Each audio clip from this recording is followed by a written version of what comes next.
नमस्कार मैत्रिणींनो. तर आजची आपली रेसिपी आहे अगदी चमचमीत अशी अगदी नॉनव्हेजसारखी लागणारी सोयाबीनची भाजी आणि बाजरीची भाकरी. तर तुम्ही देखील ही रेसिपी नक्की करून बघा. तर त्यासाठी सगळ्यात अगोदर गॅसवर एक बाऊल ठेवून त्यात पाणी टाकून पाणी थोडेसे गरम झाले की त्यामध्ये सोयाबीन टाकले आणि ते थोडेसे शिजवून घेतले.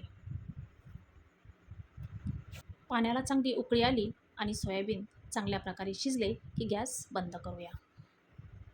आता भाजीच्या मसाल्यासाठी आपल्याला लागणार आहे 2 कांदे, थोडं खोबरं, लसूण, अद्रकचा छोटा तुकडा, कोथिंबीर आणि थोडेसे धने.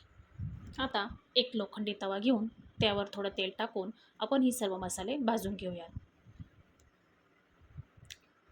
कापलेला कांदा टाकून थोडंसं लालसर झाला की त्यामध्ये खोबरं टाकलंय. खोबरं थोडंसं लाल झालं की त्यामध्ये आपण धने टाकणार आहोत.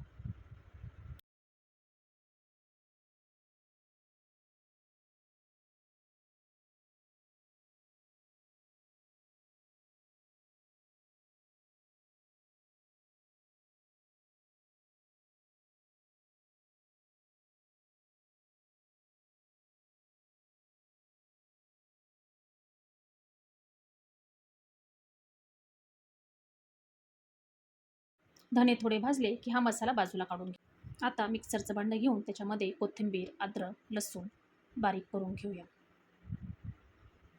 अद्रक, लसूण, कोथिंबीरचं हे वाटण बाजूला काढून घेतलं आणि त्याच्यामध्ये भाजलेला कांदा, खोबरं आणि धने टाक. आता फोडणीसाठी आपण काश्मीरी लाल मिरची, गरम मसाला, चिकन मसाला, कांदा लसूण मसाला आणि घरी बनवलेले लाल तिखट घेतले आहे.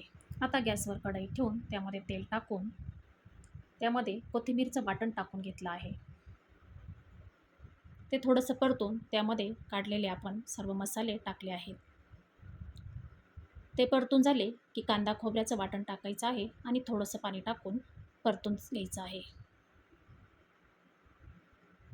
छान परतून तेल सुटले की त्याच्यामध्ये थोडंसं अजून पाणी टाकून मसाले शिजवून घ्यायचे आहेत. आता शिजवलेले सोयाबीन घेऊन हाताने दाबून त्यातले सर्व पाणी बाजूला काढून घ्यायचे आहे आणि मसाला भाजलेल्या तव्यावरतीच तेल टाकून ते सोयाबीन आपल्याला परतून घ्यायचे आहे. सोयाबीन छान परतून घेतले की ते आपल्याला कढईमधल्या मसाल्यामध्ये टाकून घ्यायचे आहेत.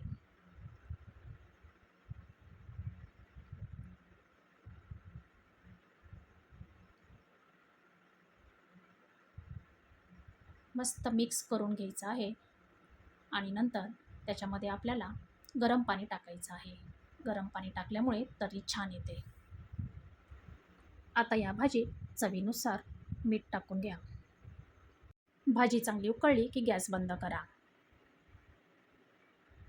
तर कशी वाटली मैत्रिणींनो तुम्हाला ही सोयाबीनची भाजी?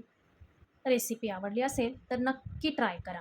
रेसिपी आवडली असेल तर लाईक करा, कमेंट करा आणि हो, सबस्क्राईब करायला विसरू नका हं. धन्यवाद.